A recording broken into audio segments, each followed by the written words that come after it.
ओम गंगा तरंग रमणीय जटाकलापम गौरी निरंतर विभूषित वाम भागम नारायण प्रियमनंगमदापहारम वाराणसी कुलपतिम भज विश्वनाथम। ओम त्र्यंबकं यजामहे सुगंधिम पुष्टिवर्धनम उर्वारुकमिव बंधनान् मृत्योर्मुक्षीयमामृतात्। नमस्कार, स्वागत है आपका आचार्य वाणी में। मैं आचार्य डॉक्टर विक्रमादित्य आपके साथ हूं और आज का विषय हमारा है कि वृषभ राशि वालों के लिए ग्रह नक्षत्रों का योग किस प्रकार का बन रहा है अगस्त के मध्यकाल में। वृषभ राशि वालों के लिए, वृषभ राशि वालों, आपकी राशि के अनुसार से बात करें, शुक्र प्रधान आपकी राशि और शुक्र महाराज इस वक्त आपकी राशि से पंचम भाव में चल रहे हैं और वहाँ की राशि के स्वामी सूर्य परिवर्तन कर सूर्य और बुध के साथ और शुक्र का एक अजीब सा कॉम्बिनेशन जिसको बड़ा अच्छा कहा जाएगा वो बन के तैयार है, लेकिन बुध अस्त हो जाएंगे। 13 तारीख का अवसर आपके लिए परिवर्तन का योग बनता आ रहा है। मंगलवार के दिन अष्टमी तिथि उदय तिथि के रूप में विद्यमान है और वृश्चिक राशि में चंद्रमा का योग बनता दिखाई दे रहा है। सुबह 6:10 पर चंद्रमा परिवर्तन करने का योग बना रहे हैं। साथ 10:47 पर रवि योग भी आरंभ हो रहा है। ये कुछ नया आपके लिए परिवर्तन योग बना सकता है। बृहस्पति के साथ सम्मुख होकर चंद्रमा विराजमान है। चंद्रमा थोड़े शीर्ण हैं, तो ऐसे में आपके लिए अच्छा रहेगा कि आप सफ़ेद चीज़ों का दान करें, सफ़ेद वस्त्र धारण करें, ये सारी चीज़ें कर चंदन का तिलक लगाने का प्रयास करें, हनुमान जी का स्तवन करने का प्रयास करें। ये समस्त उपाय जो हैं थोड़े से आपके ग्रहों को शक्ति देंगे और पॉजिटिव कुछ ना कुछ कार्य करने के योग बनाते दिखाई दे रहे हैं। कुछ पॉजिटिव चेंजेस आने के जो नज़र आपको दिखाई देंगे, चीज़ों को पॉजिटिव साइड जाती दिखाई देंगी। कुछ धन आगमन के योग भी बनते दिखाई दे रहे हैं। 14 तारीख का दिन बुधवार का अवसर, नवमी तिथि विद्यमान है। इस दिन सर्वार्थ सिद्धि योग का योग भी चल रहा है जो सुबह सूर्योदय से पहले ही आरंभ रहेगा और दोपहर में करीब 12:12 तक रहेगा। तो ऐसे में ध्यान रखिएगा, मुहूर्त का समय 12:12 तक ही है। उसके बाद जो विशेष तौर पर राहु काल आरंभ हो जाएगा तो उसमें मुहूर्त नहीं किया जाता। बुधवार के दिन अभिजीत मुहूर्त का योग भी नहीं होता है।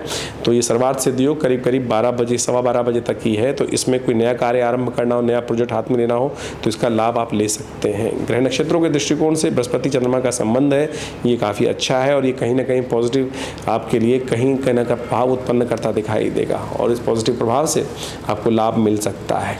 यदि हम बात करें 15 तारीख की, 15 तारीख को 15 अगस्त का सुंदर अवसर है। भारत के लिए तो बहुत श्रेष्ठ पर्व है, स्वतंत्रता दिवस है। आप सबको बहुत बहुत शुभकामना। ग्रह नक्षत्रों के दृष्टिकोण से भी आपकी राशि के अनुसार से भी परिवर्तन का योग बनता दिखाई दे रहा है और ये परिवर्तन कुछ नए कॉन्ट्रैक्ट की तरफ आपको ले जाता दिखाई देगा। कोई नया बंधन, नया कॉन्ट्रैक्ट, नया संबंध में कुछ बनने की स्थिति आपके समक्ष आ सकती है। तो उसके लिए आगे आने वाले 2-3 दिनों में कुछ नए सूतक पातक दिखाई देते हैं। रवि योग इस दिन विद्यमान है करीब दोपहर को 12:45 बजे तक।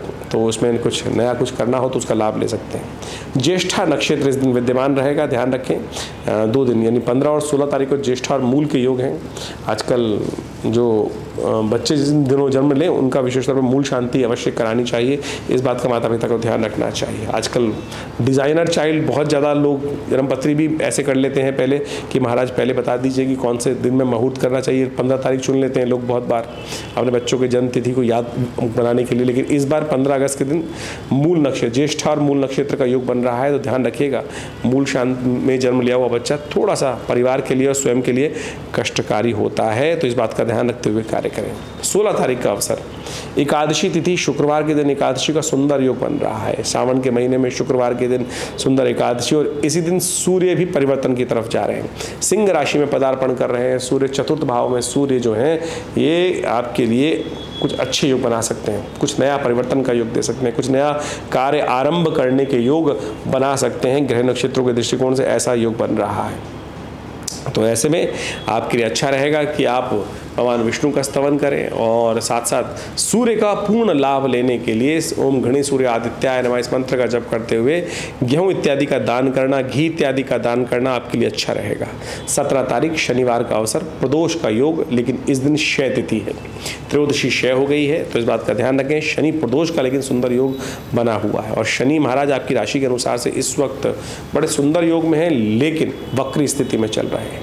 तो शनि को थोड़े से पॉजिटिव रास्ते की आवश्यकता है। शनि प्रदोष का सुंदर योग बना है, शनि को ठीक करने के लिए, शनि के दोषों को समाप्त करने के लिए इससे सुंदर योग नहीं हो सकता।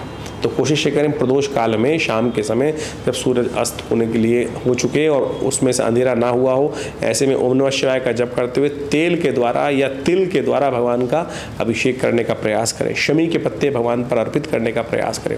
हो सके तो पीपल के पत्तों की माला भगवान को अर्पित करने का प्रयास करें। ये समस्त उपाय रुद्र सूक्त करते हुए, रुद्री का पाठ करते हुए, रुद्र अष्टाध्यायी, रुद्राभिषेक करते हुए यदि करेंगे तो बहुत श्रेष्ठ रहेगा। विवेकानंद योगाश्रम में लगातार व्यवस्थाएं हैं, नित्यपति यहाँ रुद्राभिषेक चल रहा है। आप अपने ग्रहों को अनुकूल करने के लिए इन समस्त कार्यों के लिए विवेकानंद योगाश्रम में चलने वाले रुद्राभिषेक में भी सहयोग कर सकते हैं, अपने नाम से भी करा सकते हैं। 18 तारीख की हम बात करें, रविवार का अवसर, चतुर्दशी तिथि विद्यमान है। इस दिन मकर में चंद्रमा पदार्पण कर चुके हैं और बृहस्पति से दृष्ट होते हुए सुंदर तरीके से भाग्य में जाते हुए चंद्रमा आपके लिए लाभ का योग बनाते दिखाई दे रहे हैं। पॉजिटिव चेंजेस के लिए रास्ता बनता दिखाई दे रहा है। मन धर्म में लगता दिखाई दे रहा है। विश्वास को जगाए रखें।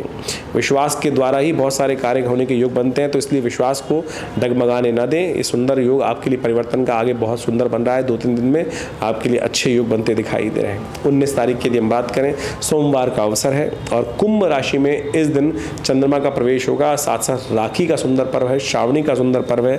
लेकिन संसार में इस वक्त बड़ी विचित्र विडंबना है, लोगों ने इस त्योहार पर भी भद्रा की बात करनी शुरू कर दी है। जी हाँ, भद्रा तो है, करीब 1:30 बजे तक भद्रा है, लेकिन राखी जैसे उत्सव के अंदर जिसमें जो बहनें भाइयों को विशेष तौर पर रक्षा सूत्र बांधती हैं, राखी बांधती हैं, उसमें भद्रा का दोष देखा नहीं जा सकता। भद्रा का जो दोष है, जो शास्त्र कहता है, वो श्रावणी के लिए। श्रावणी और राखी में फर्क है। त्योहार दोनों एक ही दिन है। श्रावणी का मतलब होता है सप्तऋषि पूजन, यज्ञोपवीत संस्कार का परिवर्तन होना, यज्ञोपवीत इत्यादि का चेंज करना। श्रावणी एक उपाकर्म इत्यादि एक वैदिक कर्म है। वहाँ श्रावणी वहाँ विशेषतौर भद्रा का ज़रूर दोष लगता है। और वहाँ पर जो कहा गया है कि जो होलिका और श्रावणी के अंदर विशेषतौर भद्रा का दोष देखना चाहिए, भद्रांति करनी चाहिए, वो बिल्कुल ठीक बात है। लेकिन राखी जैसे पर्व पर आज कुछ विचित्र विडंबना उत्पन्न कर दी गई है कि भद्रा के बाद ही राखी बांधी जाएगी। ये एक राखी जो है एक लोकाचार है, एक परंपरागत त्यौहार है। इसमें वैदिक धर्म के अनुसार से ऐसा कोई दोष नहीं लगता है, तो इस बात का दोष है नहीं। जो आज संसार में बहुत सारे सोशल मीडिया का ज़माना है, बहुत सारे लोग अपनी अपनी बातें वहाँ उपस्थित कर देते हैं। तो हमने शास्त्र के दृष्टिकोण से जो बात कही, शास्त्र जहाँ जिस बात के लिए कह रहा है, श्रावणी कर्म के अंदर जो विशेष तौर पर इस बात को कहा जाता है, तो उसके अनुसार ही उसको रखना चाहिए। तो ऐसा दोष शास्त्र के दृष्टिकोण से नहीं लगता, इस बात का ध्यान रखें। सावन का 5वां सोमवार है, ये बहुत सुंदर योग बना है इस बार। श्रावण का महीना श्रवण नक्षत्र से आरंभ हुआ और श्रवण पर ही समाप्त हो रहा है और सुंदर सोमवार से आरंभ होकर सोमवार पर ही समाप्त हो रहा है। तो ये विशेष जो कार्य है ना, भगवान का स्तवन, ये अवश्य करना चाहिए। हम उत्सव मना लेते हैं लेकिन पूजा पाठ भूल जाते हैं। हो सके तो इस दिन कम से कम, जिन्होंने पूरे महीने नहीं किया है, तो इस दिन अवश्य भगवान का सुंदर अभिषेक करने का प्रयास करें। देखिए, आपकी कुंडली में गजकेसरी योग विद्यमान है और इस सुंदर पर्व पर भगवान का अभिषेक कर इस सुंदर पर्व को आप लाभ लेने का प्रयास करेंगे तो बहुत सुंदर रहेगा। साथ साथ सत्यव्रत भी है, पूर्णिमा का योग भी है, तो अवश्य आपके लिए भगवान चंद्रमा का दर्शन करते हुए कार्य करना अच्छा रहेगा। लाभ के लिए उनके लिए सत्यनारायण व्रत करें, भगवान का पूजन करें। समस्त मनोरथ सिद्ध होने के योग ग्रह परिवर्तन की तरफ बनते चले जा रहे हैं आपके लिए।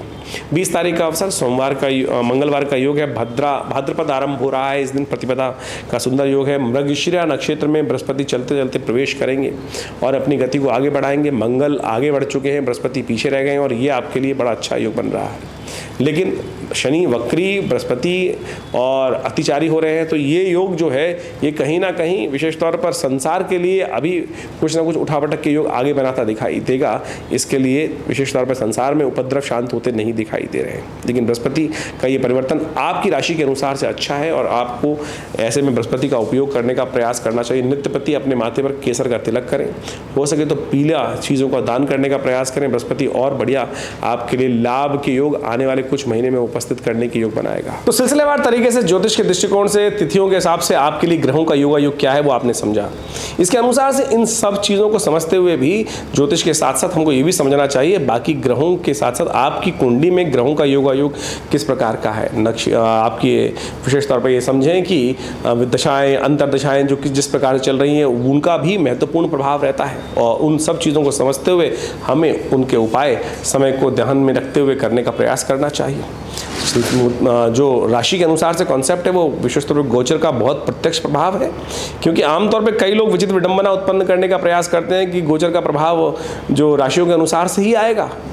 कई लोग इस बात को अपने आप को प्रेजेंट करने के लिए कि नहीं राशि का प्रभाव कुछ नहीं होता, राशि का प्रभाव ही है सब कुछ। गोचर का दृष्टिकोण देखेंगे किससे? गोचर का प्रभाव राशि के दृष्टिकोण से ही देखने को मिलेगा, लेकिन अब उसमें यह देखने की आवश्यकता होती है कि आपकी राशि या लग्न या कौन सी कुंडली का कौन सा ग्रह किस प्रकार से प्रभाव उत्पन्न करने का प्रयास कर रहा है और कहाँ से उन सब चीज़ों को कैलकुलेट करने की ज़रूरत है। तो उसके लिए ज्योतिष को बहुत अच्छे से देखने, कुंडली को बहुत अच्छे से देखने की आवश्यकता है।